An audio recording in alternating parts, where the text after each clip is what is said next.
Hi, everybody. So, we are still on our first layer, which is identity. I hope you had enough time to write your list of words that you identify with, and really think about that. Really look at your list. Like, why do I identify with these words? Why do these words um, connect and resonate with me as an I am? Why do I imprint on this? So today we're going to talk about fears and traumas. That is part 2 of layer 1, okay? Fear and trauma. How do you know that, you know what, before we even get to that, let's talk about fear, right? First, we talked about environment. So your first step into the world is what conditions what you identify with, right? Your first experiences. Well, also your first environment comes with your first fears. I'm going to tell you about a experiment that I was able to experience or watch while in college in a critical thinking class. And what they showed us was a baby, right? And I always tell this story because it really showed how conditioning takes place and how you get some fears and even some desires. First and foremost, what connects with your memory bank, what connects with your database that saves and your coding, all depends on your sensories in the moment. If you have experienced any heightened senses in an experience, it will save. Rather if it's joy, rather if it's an emotion and it's joy, passion, pain, whatever, fear, anger, or loud noises or smell, whatever is happening that causes high sensory with a visual, it doesn't even matter what the visual is. You will have that connection to that scenery. For example, so in this experiment, they put a baby in a white room. And then they brought out a little bunny rabbit. A little bunny rabbit, right? A little white one. They brought out the bunny and put it close to the baby. And the baby was so happy. Like, bunny rabbit, right? They took the bunny back out the room. They started flashing lights and coming in doing loud pans and loud noises with blinking lights. And the baby's like, oh. And then they brought in the bunny rabbit while they did that and took it back out. Made the room back normal how it was the first time. Just white walls, baby in the room. They brought the bunny rabbit back out and the baby went crazy. Like it was the scariest thing it had ever seen in its life. That was a trauma response.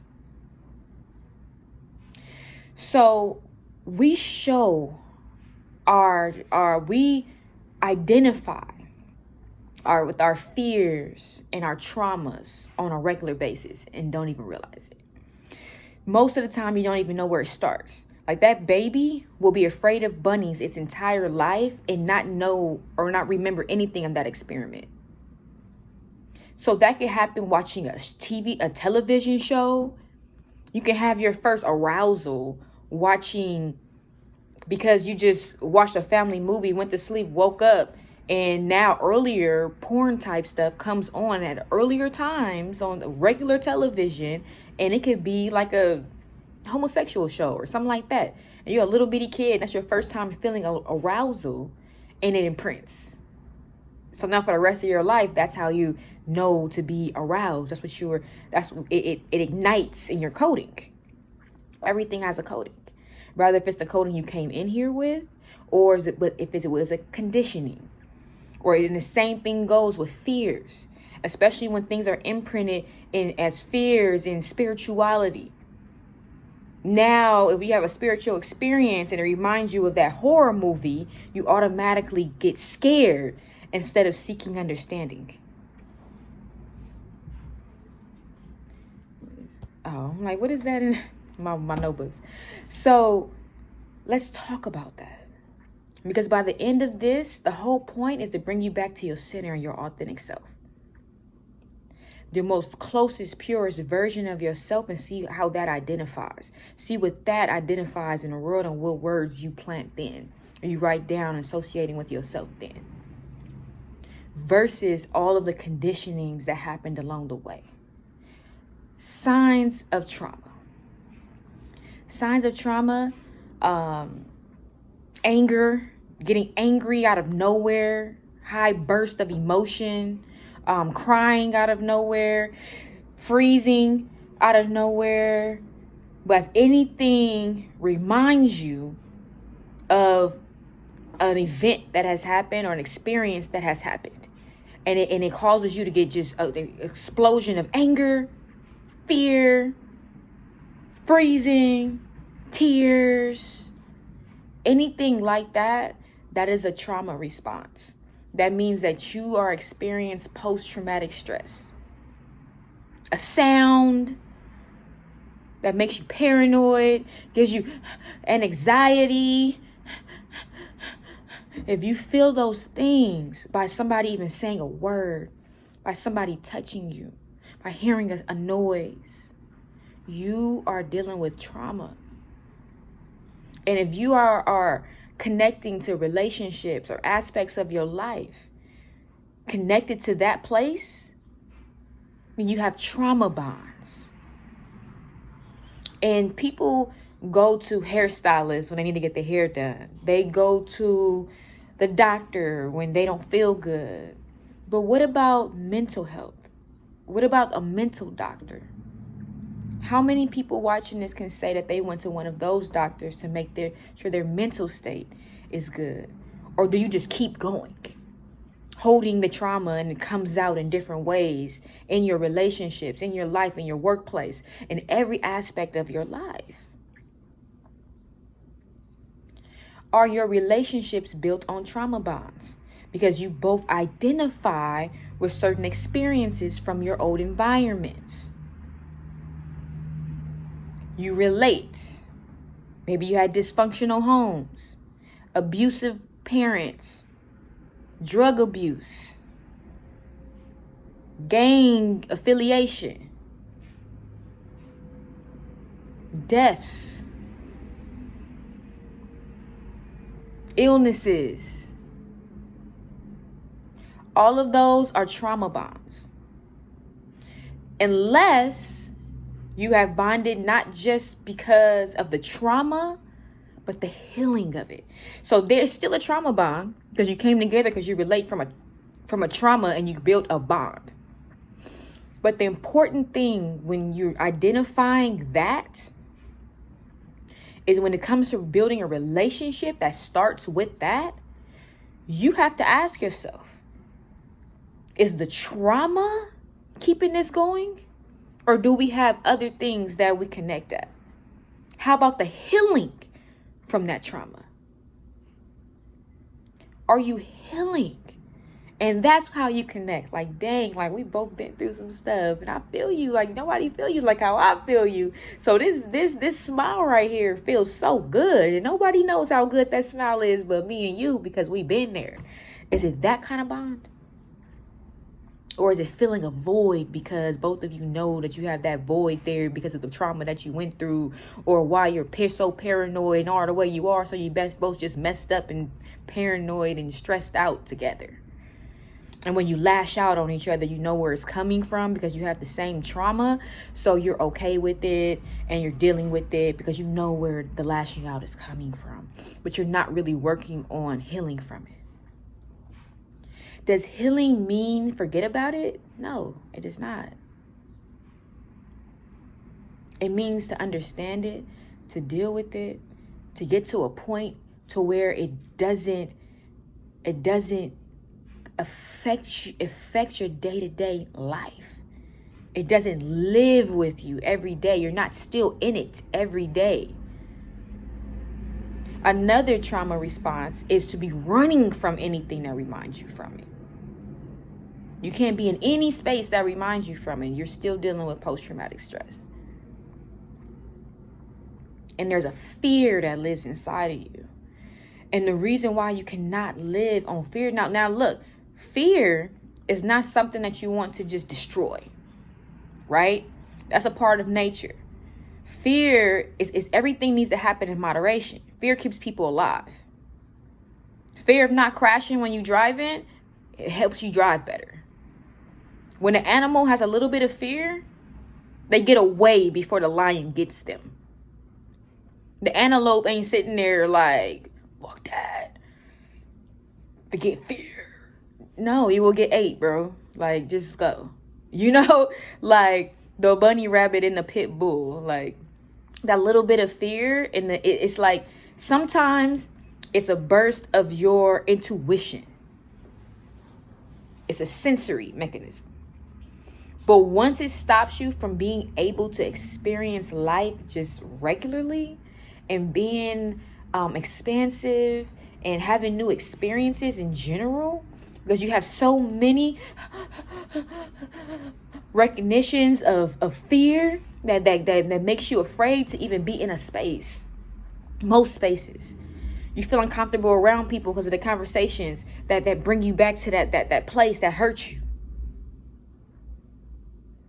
And sometimes it takes a spiritual healing, you know? Sometimes it takes knowing your inner cosmology. That's what I call astrology. Because it shows you your story. It shows you, we have a map that we came in here with. Our own personal university. And the only people who's going to shit on that is people who never practiced it. Who haven't been a part of the experiment. If you have not experimented with astrology, don't talk.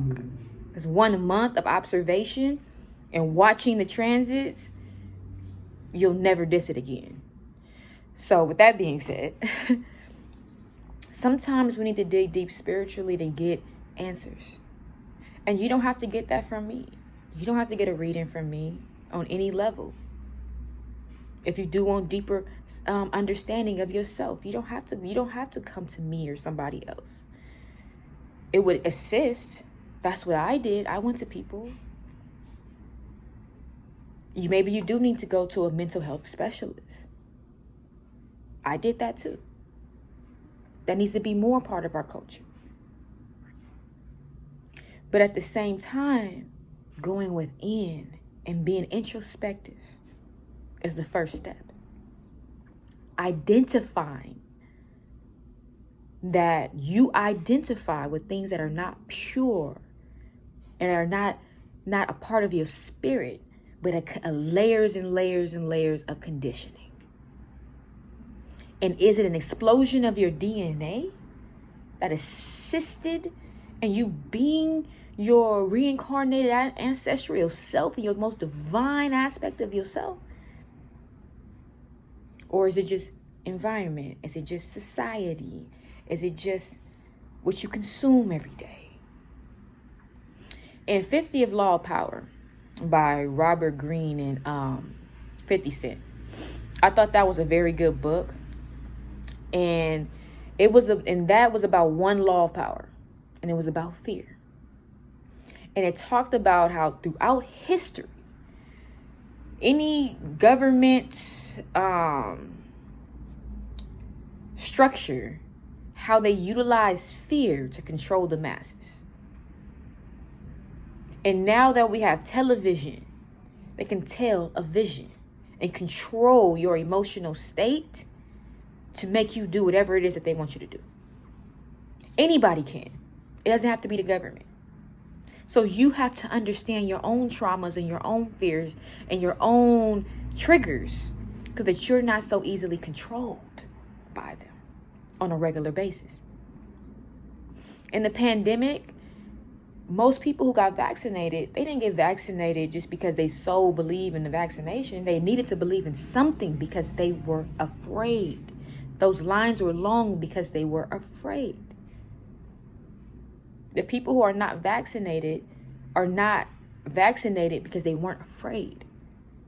They're like, okay, if you have these underlying problems, then you will die, most likely. Just like the flu. Most people can die from the flu that have it. But we're not going to get into that because some people had the flu and had underlying issues, and they didn't. Just like with the virus they released, the different viruses they released, and they will continue to do that. It's been shown throughout history. You can never be completely vaccinated with all of the different experiments that are going to continue to happen and be released upon us. You can't live in fear. You have to get knowledge. You have to get healing. You have to do the things that stop you from having underlying issues. You have to live a lifestyle that you already putting stuff in your body on a regular basis that boosts your immune system. So even if you do get sick, you're less likely to die from something. But you can fight it off. It was a fear from losing your job. So that was a realization for a lot of people, like, wow, my job really rules my life. Somebody can inject me with something for this job. And I have to hope that this artificial intelligence that they just put inside of me, because it wasn't a regular injection. If you look it up, it has an artificial intelligent aspect to it that connects to your DNA that's supposed to be fighting this flu-like virus. When if you mix up some ginger, cayenne, elderberry, lemon, honey, and some few more items. Throw some vitamin C in there, green juice, wheatgrass for about 3 days, ginger. Oh, that probably didn't look good, but knock it back. You good. You're good. But this is not the type of knowledge that we're passing along. So people are living in fear. So you have to ask yourself, even on your list, are any of those things on your list based on a trauma? Strong woman. Strong from what? Your trauma?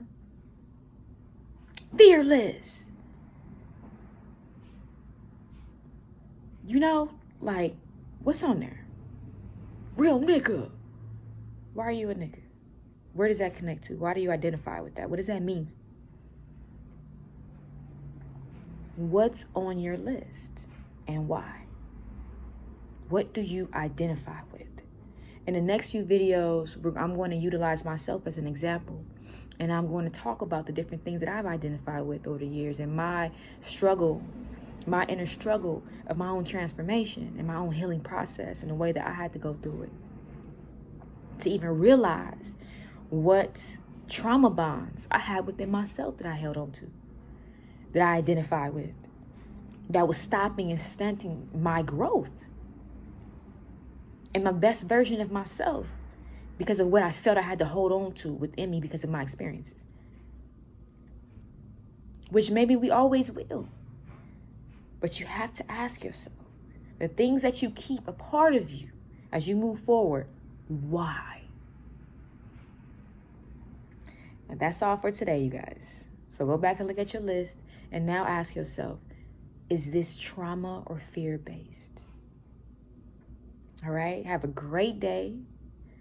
Meditate, think about it, pray. Get your answers. If you would like to do a spiritual advisory session, hit me up. And we could talk about it. We could see where you're at, and I will assist you on your journey. And I have many ways of doing that. So, peace and love, you guys. Layer 1. We got some layers to go. Have a good day.